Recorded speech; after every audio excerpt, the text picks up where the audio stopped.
pregnant person," she said, as if convinced he was an idiot. "It's Misty.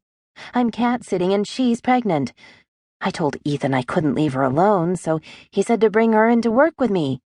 I didn't think it would be a problem because Charity, her owner, said she wasn't due for a week, and they'd all be back by then.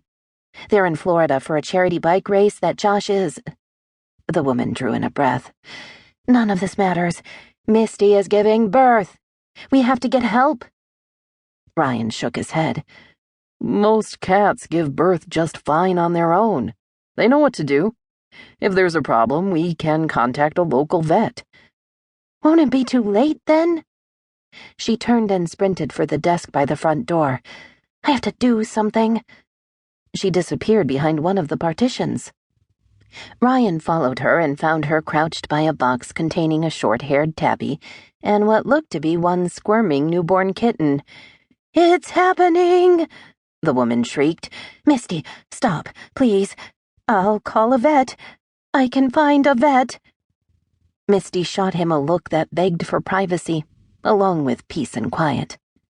"Okay, then," he said, grabbing the woman by the elbow and tugging her to her feet.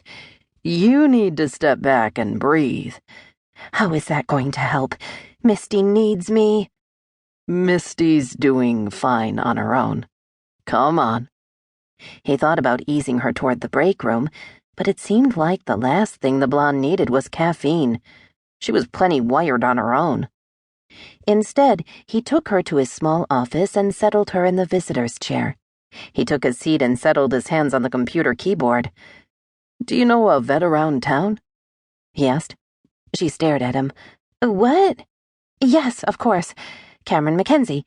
He's the local vet." Ryan typed the name into the search engine and got the link to the veterinary practice. "Here's the phone number. They opened at 7 and they'll be there until 5.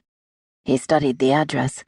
While he hadn't been in town long, he thought the office couldn't be very far away.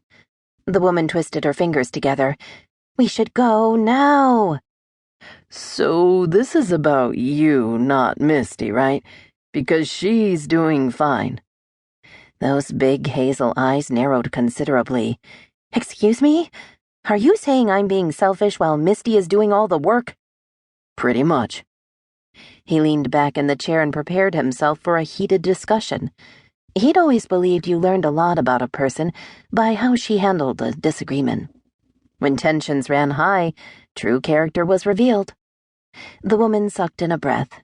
He braced himself for shrieking and was surprised when she sagged back in the chair and nodded slowly.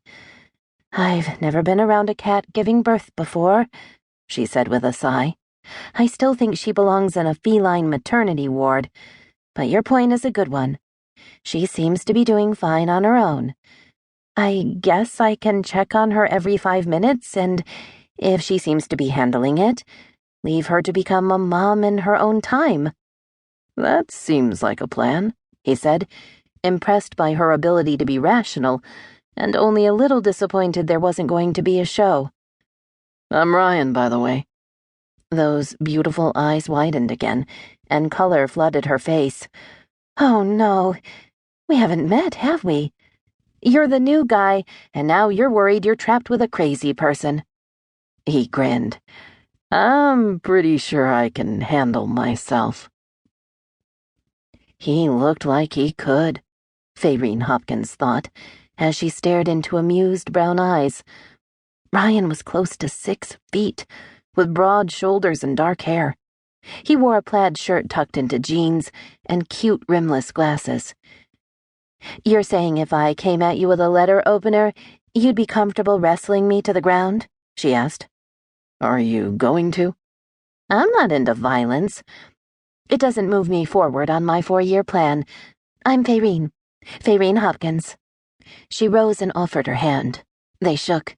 His skin was warm, and for a second, as she gazed into his eyes, she felt a slight zap of electricity.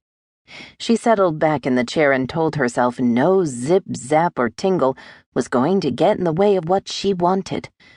In the office alcove of her small apartment, she had large sheets of poster paper tacked up on the walls. Each was covered with a graph or a chart or list.